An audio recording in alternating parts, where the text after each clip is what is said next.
Ay, nako, pinsan. Kung iisipin mo, no, ang tagal na pala nating hindi nag-iinuman. Masyado lang kasi tayo naging busy dyan sa mga problema ngayon, no? Alam mo, masarap din pala yung ganito, no? Minsan, chill-chill lang tayo. At least nakakalimutan natin yung mga pakialamer at itsosera sa buhay natin. Ang lakas kasi nila makastress. Oo. Mami, oh. Pika-pika po. Parang lasing na po kasi kayo, eh. Hindi naman pamangkin. Tipsy-tipsy lang.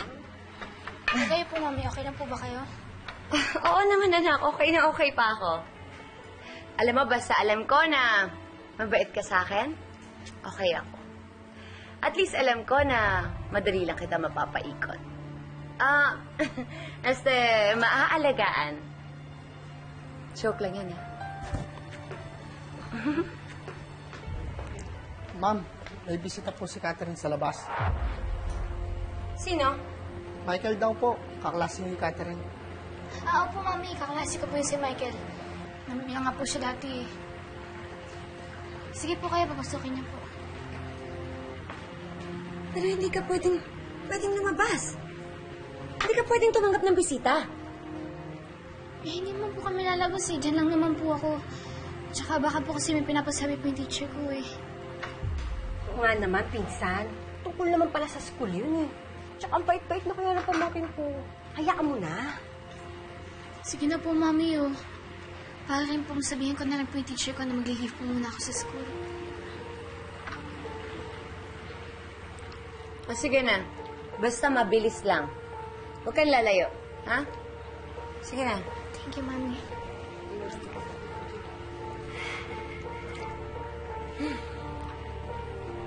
Lagyan mo ako.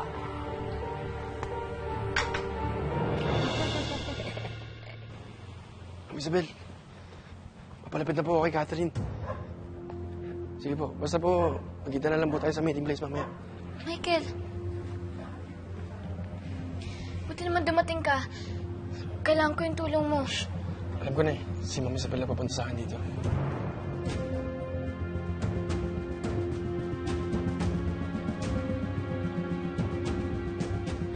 Ay, ako. Chito! Anong ginagawa mo dito? Di ba sinabi ko bantayan mo si Jonas? Eh, ma'am, hindi naman naalis yun dun eh. Tsaka nandyan na yung van ng kaibigan ko. O, kamusta yung van? Siguraduhin mong tinted yun, ha? Baka naman may makakita pa sa atin doon. Yes, ma'am. Tinted yun. Tsaka, pinalipat ko nga na pala yung mga bagahe nyo. Naroon na. Very good. Aalis na tayo. Sabihin mo nga kay Catherine tama na yung bisita niya. Teka lang, ako natatawag para madispatch ako na yung Michael na yan.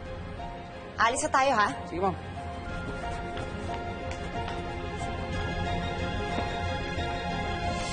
Anong sabi ni Nanay? Gusto ko na makausap. Ito, Hello, Nay? Sino yung kausap mo? Kanino to? sa akin po.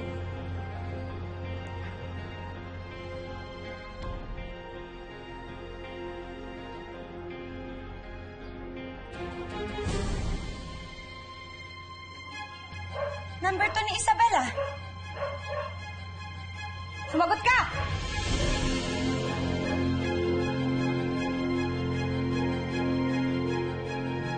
Kasabot ka niya? Ano, Michael? Totoo, di ba? Hindi po, Ma'am. Magsisinungaling ka pa? Ikapisado ko yung number ni Isabel! Mami, huwag niyo na pong pagalitan si Michael. Wala naman po siyang kasalanan dito, eh. At sino may kasalanan? Ikaw? Nilasing-lasing mo pa ako? Para lang pumayag ako na makausap mo tong mokong na to? Lumayas ka! Lumayas! Sige po, Ma'am. Pero, sorry po. Huwag po kayo mag-alala. Wala mo po akong masamang intensyon eh. Gusto ko lang po talagang... Catherine, dali na! Pati! Tulong! Pati! Pati! Tulong! Yung kotse ko. Pati! Pati, tulong!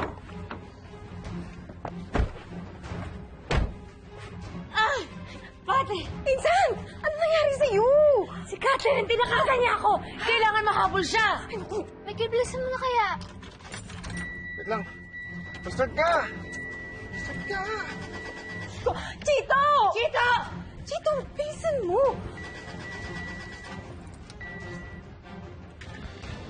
Habulin mo si Catherine! Dalian mo! Bilisan mo. Huwag mo silang hahayaang makatakas, ha? Dali! Pumuna ka na! Ano? Nandiyan na yung bodyguard ni Mami. Bilisan Ayun. mo.